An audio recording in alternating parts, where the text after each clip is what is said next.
O Senhor me chamou no ventre da minha mãe e me ungiu para ser profeta das nações.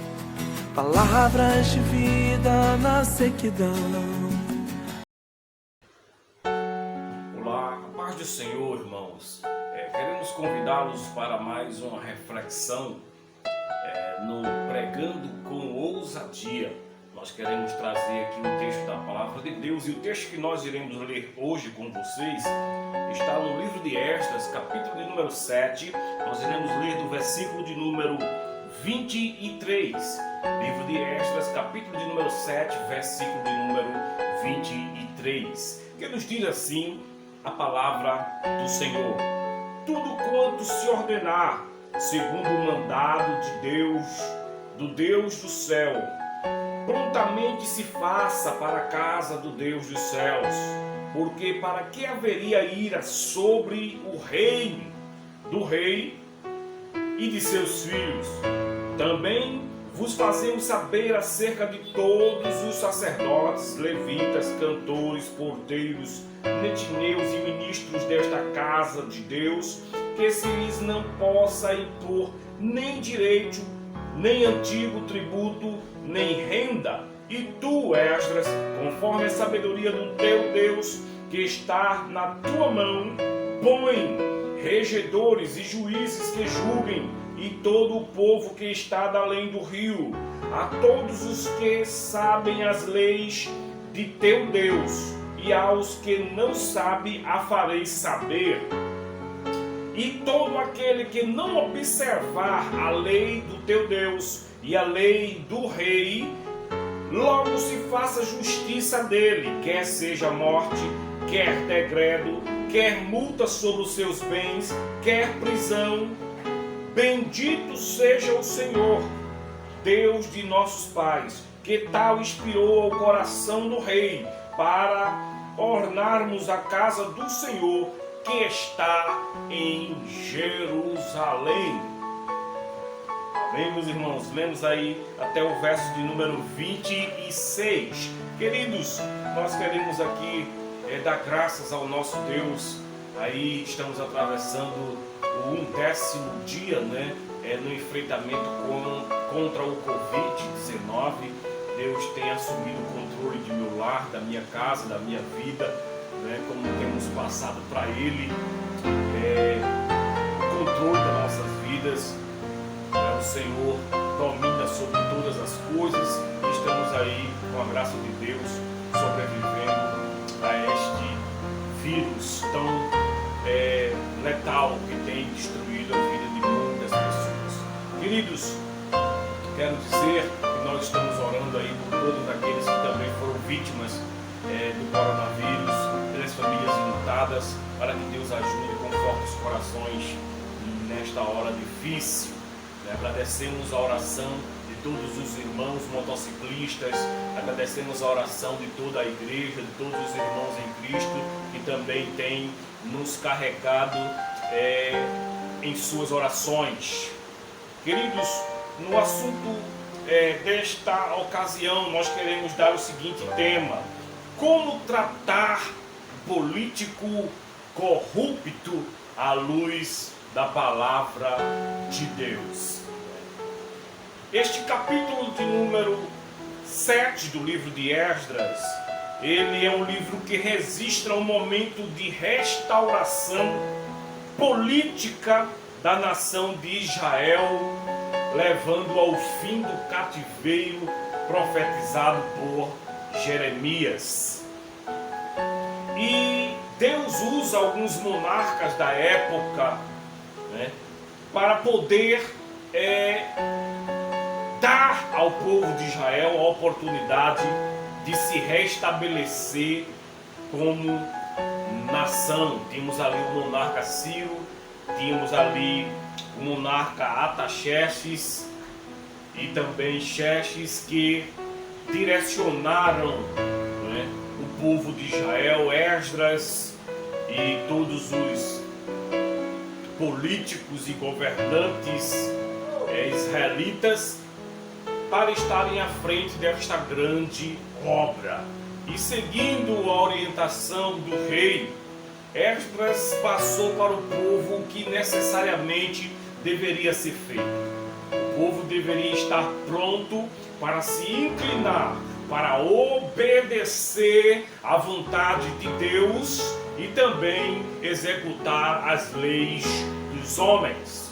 Queridos, e a palavra de Deus vai nos dizer que existe aqui pelo menos 4 punições para aqueles que fossem levados pelo caminho da corrupção, para aqueles que voltassem o seu coração para praticar a corrupção, para ser desonestos com o povo, desobedecendo a voz de Deus e desobedecendo a voz do homem como autoridade estabelecida por Deus. Não estamos aqui para fazermos apologia contra a política, porque se fosse assim, eu estaria equivocado nesta palavra, porque a própria palavra de Deus, ela vai nos ensinar que a política, ela saiu de dentro do ambiente religioso, ela saiu exatamente do meio do povo de Deus. Se você ler a Bíblia no livro de 1 Samuel, capítulo de número 8, você vai ver que havia no reino de Israel um governo regido pelo próprio Deus, tendo apenas como intermediário o vidente ou o profeta. Mas a Bíblia vai nos dizer neste capítulo 8 de 1 Samuel que o povo insatisfeito com a liderança de Samuel, que já estava velho, já estava aí em sua terceira idade, e o povo faltando com respeito à liderança exercida por Samuel, começou a tratá-lo com desprezo e pediram que pusesse um governante sobre eles. E Samuel, orando ao Senhor, Deus falou para ele e disse: Samuel, não te preocupes, porque não é a ti apenas que eles rejeitam, mas é a mim que eles rejeitam. Mas se eles pedem o rei, nós daremos um rei a eles. Foi aí aonde se originou, irmãos, o governo democrático. Foi aí aonde se deu origem à democracia. Antigamente, o reino exercido era um reino conhecido como o reino ou governo teocrático. Teo significa Deus e cracia, governo, era onde Deus governava o povo pessoalmente, tendo apenas um homem para ser seu intermediário, levando a sua voz para o povo e trazendo as necessidades do povo a Deus. Mas, meus irmãos, aqui se dá origem ao governo democrático, o governo escolhido pelo povo. O primeiro rei, o primeiro político apresentado na palavra de Deus, vocês vão ver aqui que foi Saul. E depois de Saul, outros reis foram designados, seguindo toda uma coletividade e seleção feita pelo povo. Mas o que podemos observar, queridos, é que a autoridade em si, ela foi criada pelo próprio Deus. Pois em Gênesis capítulo de número 9 e o versículo de número 6, você vai ver, depois de Deus ter destruído toda a geração da época pré-diluviana, após descer da arca, Deus fala com Noé e diz para Noé que a partir daquele dia, o homem que derramasse o sangue do seu próximo, o seu sangue seria consequentemente derramado.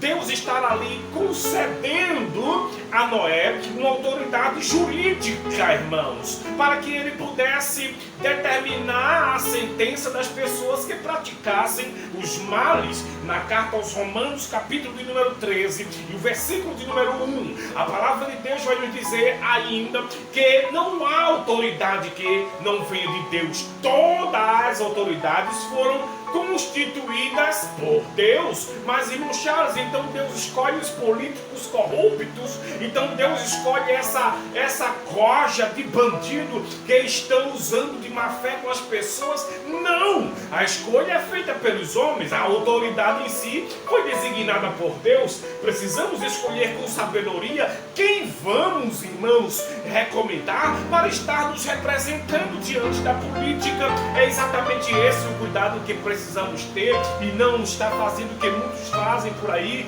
vendendo o seu voto por iguaria, por um saco de cimento, por R$50, por um maço de cigarros ou alguma coisa desse tipo.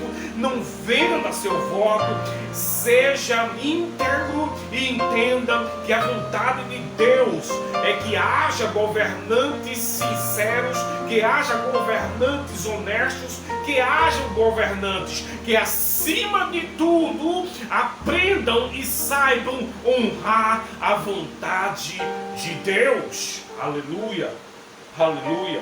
Desde os tempos antigos o povo sempre contou com políticos que fizessem o bem. Em Provérbios capítulo de número 29 e o versículo de número 2, a palavra de Deus vai nos dizer que quando o justo governa, o povo se alegra, mas quando o ímpio domina, o povo sofre. E é sempre isso, irmãos, que a gente vê neste mundo. Sempre que um político ímpio, sempre que um bandido vestido de paletó, sempre que um corrupto assume o poder na política, o povo começa a sofrer. E a Bíblia vai nos falar sobre isso, queridos. A Bíblia vai nos falar sobre esta realidade. Precisamos selecionar com sabedoria e com a direção da palavra de Deus quem vamos colocar para representar, aleluia, as nossas famílias no contexto político. Nós vamos ver como a palavra de Deus, trata essas pessoas que desafiam a lei de Deus e a lei do homem. No versículo de número 26, o versículo da palavra de Deus vai dizer o seguinte, Esdras capítulo 7, verso 26. E todo aquele que não observar a lei do seu Deus e a lei do rei, lei de Deus, os 10 mandamentos, e a lei do rei, a Constituição da nação, a Constituição brasileira, a nossa lei. Então veja, queridos, aqui você está vendo a lei dos judeus, a lei de Jerusalém. A palavra do Senhor traz para nós este exemplo, tá certo? Então vai dizer o seguinte, que todo aquele que não ouvir a voz de Deus e todo aquele que não ouvir, aleluias, as leis, que não seguirem as leis, serão punidos. A palavra de Deus vai dizer primeiro, com pena de morte. Algumas pessoas dizem assim, mas eu não sou a favor da pena de morte, porque a pena de morte, ela mata, executa as pessoas sem oferecer a elas uma oportunidade de se reintegrarem socialmente, ou de se regenerarem, ou de mostrarem arrependimento diante da população. Mas, queridos, se a pena de morte ela não fosse concedida e aplicada pelo próprio Deus, como já lemos aqui em Gênesis capítulo número 9 e o versículo de número 6, né? Se esta lei não fosse aplicada em alguns países, elas são aplicadas, tá certo? O índice de violência teria crescido ainda mais. Mas a pena de morte, ela é utilizada para punir aqueles que transgredem de uma forma absurda, atentando contra a vida do seu próximo, tá certo? E antes de ele ser executado, é oferecido a ele uma oportunidade de transmitir uma palavra. Essa palavra pode ser uma palavra de arrependimento, essa palavra pode ser uma palavra de tristeza, essa palavra pode ser uma declaração para alguém que ama, essa palavra pode ser um desabafo, e por que não dizer uma oportunidade de ele se voltar para Deus diante das pessoas que estão ali, diante dos seus olhos, e dizer o quanto está arrependido e o quanto deseja ser recebido pelo Senhor no céu. Mas, irmão Charles, Deus vai receber esse bandido lá em cima se ele se arrepender de coração? Sim, porque a palavra de Deus usa como exemplo o malfeitor na cruz, que no seu último instante, ali ao lado de Jesus no Calvário, ele disse: lembra-te de mim quando estiver no teu reino. E Jesus disse: hoje estarás comigo no paraíso. Glória a Deus. Mas a pena de morte, ela se aplica sim em casos em que alguém atenta contra a vida das pessoas. E o que é que nós estamos vendo aí neste mundo afora? Estamos vendo milhares de pessoas tombando sem vida e morrendo sem oportunidade de se defender, porque necessitam de uma vacina, necessitam de um diagnóstico, necessitam de um medicamento, enquanto os homens da alta cúpula, do alto escalão, estão brigando para ver quem fica no poder e quem sai, e brincando com a vida das pessoas. Não é? Então estão atentando contra a vida, estão atentando contra o direito de viver, fazendo com que as pessoas morram, pessoas inocentes desçam à sepultura por causa da ambição de homens cruéis. Mas a palavra vai dizer que pode se aplicar a pena de morte, né? Aciona aí a Polícia Federal, a autoridade competente, também designada por Deus, para caçar esses bandidos e levarem ele diante da justiça, e a justiça faça aquilo que é justo diante de Deus e diante da lei. E segundo a punição, nós vamos ver aqui na palavra de Deus, irmãos, que além da pena de morte, ainda se aplicava o degredo. O que é degredo? O degredo é o afastamento do cargo, é a perda da sua posição política. Além de ele estar passivo de uma pena de morte, dependendo do grau do crime que ele tenha cometido lá dentro da política, ele ainda vai perder o seu cargo, ele vai perder a sua posição política. Essa vai ser uma forma de punir. Não tem nada de foro privilegiado. Ah não, porque quem é político não pode ir preso. Conversa mole. A lei tem que ser aplicada em todos, queridos. E você pode observar que, segundo a palavra de Deus, vai nos dizer que além da pena de morte, além da perda do cargo, esse homem ainda tinha os seus bens confiscados. Veja aí no versículo 26. Quer seja morte, quer seja degredo, quer seja multa sobre os seus bens. Isso fala de bens confiscados. Ou você acha que esses iates, esses navios, essas mansões, esses duplexes, né? Esses sítios que estão distribuindo por aí, foi o meu amigo que me deu? Amigo, coisa nenhuma, né? Nós vimos que isso são desvios de dinheiros públicos, e essas pessoas devem ser levadas diante da lei, devem ser levadas diante da justiça, né? E a palavra de Deus ainda vai nos dizer o seguinte, queridos. A palavra vai dizer: quer seja pena de morte, quer seja degredo, quer seja multa sobre os seus bens ou prisão, né? Não tem esse negócio de prisão domiciliar, não. Ele deve ficar preso em casa tomando uísque, tomando água de coco, curtindo a família, não. Tem que botar lá dentro da casa grande, misturado com os outros presos, para cumprir pena, como todos os outros infratores que estão lá cumprindo pena diante da lei e diante de Deus. A palavra do Senhor, ela é justa. A palavra de Deus, ela não tem dois termos. A palavra de Deus, ela é fiel e verdadeira. Glória a Deus. Ela não tem dois pesos e duas medidas. O julgamento da palavra de Deus é um julgamento exato, é um julgamento correto. Mas por que é que esses homens estão praticando esses atos cruéis, brincando com a vida das pessoas e não são punidos, e não estão sendo presos por causa do complô que existe com outros que estão lá dentro, também da alta sociedade, pessoas que ocupam cargos importantes, que ocupam posições de autoridade ali naquele lugar? É por isso que eles não estão sendo punidos, né? Mas a palavra de Deus, ela não vai deixar impune, queridos, essas ações. Veja o que é que a palavra do Senhor vai nos dizer nos Salmos. Salmo de número 94, Salmo de número 94, os versículos,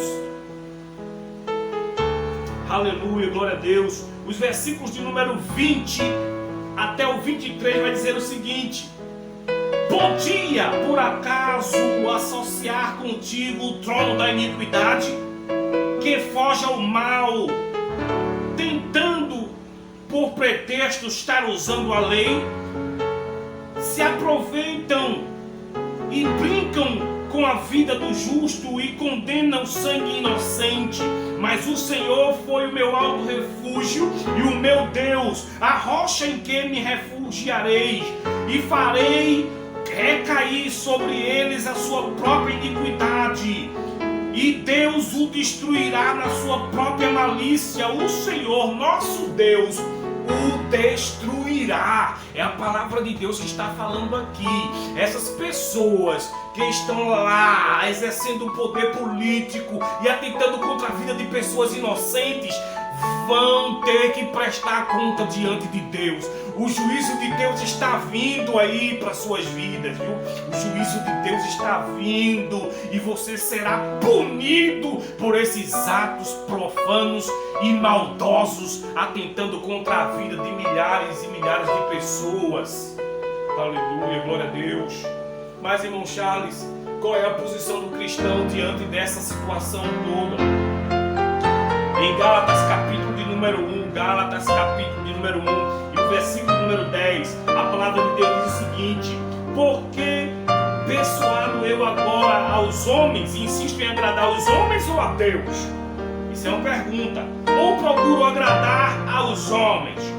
Se estivesse ainda agradando aos homens, não seria servo de Cristo. A gente não deve se preocupar em estar agradando a homem nenhum, não. Ah, não, eu vou procurar agradar ao político tal, porque o político tal doou alguns materiais para construir minha casa. Não, você tem que procurar agradar, acima de tudo, a Deus lá no céu. Em Atos dos Apóstolos, capítulo número 5, versículo de número 29, a palavra de Deus vai dizer o seguinte, queridos: Pedro fala que mais importa para ele agradar a Deus do que agradar os homens. Ainda em Atos dos Apóstolos, capítulo 24, versículo de número 16, você vê o apóstolo Paulo dizendo: porque em tudo, aleluias, o que mais importa para mim é apresentar a minha consciência tranquila diante de Deus e diante dos homens.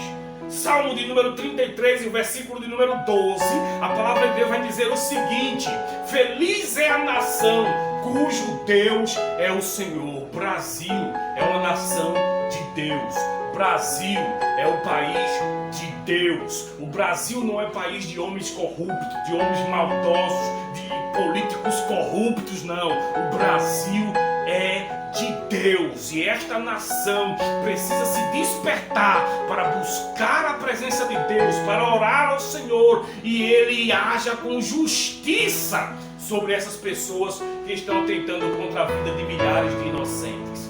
Que Deus vos ajude, que Deus em Cristo vos abençoe, que vocês aí que exercem o poder, que talvez estejam aí acompanhando-nos através desse vídeo, possa levar, apresentar esse projeto para que políticos e graduados sejam punidos como toda pessoa que comete injustiça e que infringe as leis de Deus e as leis do homem. Amém, queridos? Que esta palavra sirva para nosso deleite espiritual, para nossa meditação e especialmente para nosso despertamento, porque precisamos nos despertar, orar a Deus e escolher com sabedoria quem vai representar a nossa nação. Que Deus vos ajude, que Deus vos abençoe e até a próxima, em nome de